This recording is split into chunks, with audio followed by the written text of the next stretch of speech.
Newtown, Connecticut is a community that loves its sports and recreation, and they have the playing fields to prove it. We have 29 different teams at the high school, and many of them use our fields on a regular basis, both in the fall and spring. The fields that we have here in town, the quality of play that we have on these fields is just incredible.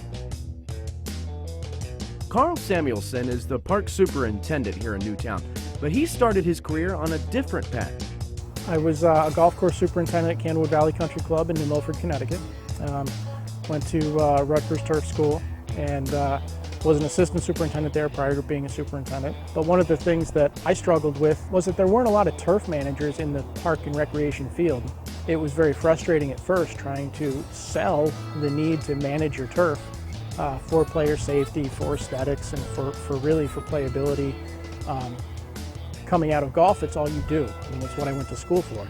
It was exciting at the same time because you knew you could make a huge difference when you came to a town that didn't have a turf manager, and all of a sudden you're able to start basically at ground zero and you're improving everything you do. A raised level of quality also raises expectations. Sometimes we're our own worst enemies. We provide them as quality of a product as we can, and so they want every field to be the same. If you have 350 members that are paying to be members, you have 350 bosses. Then again, when you have 27,000 taxpayers. But the ride hasn't always been smooth. Many of the town's playing fields suffered severe winter damage in 2013. You know, a couple years ago, we didn't have the length of snow cover that we had this year. However, we did have a lot of ice damage, and then whenever there were open areas, we had a lot of desiccation issues. So we had quite a bit of turf loss, and we had fields that we had to keep closed for half the season because of turf loss. And from a community that expects to bring in state level and tournament level games, there usually is a lot of pride in their facilities, and when the facilities weren't up to snuff, everybody wondered what happened. Determined to avoid a repeat problem, Carl was prepared the following fall with a plan that included a winter prep program from Precision Laboratories.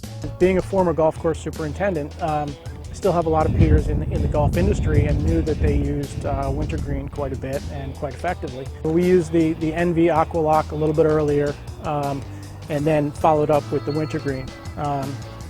In between the two, we put down our snow mold control. What we didn't expect was the prolonged snow mold control. We didn't expect the higher soil temperatures.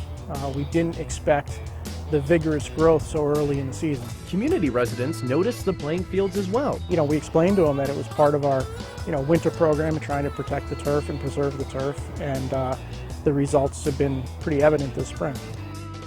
Coming in and identifying problems that on the golf course side seem simple, but on the sports turf side were issues of compaction and things that we've dealt with for many, many years in golf, but on the sports turf side, the local communities hadn't really dealt with it or hadn't really known how to address it. Carl Samuelson has done an amazing job here in town of transforming our fields.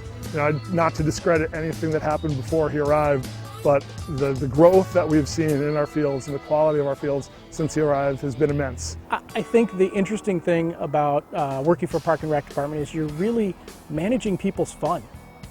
So it's fun to see that enjoyment.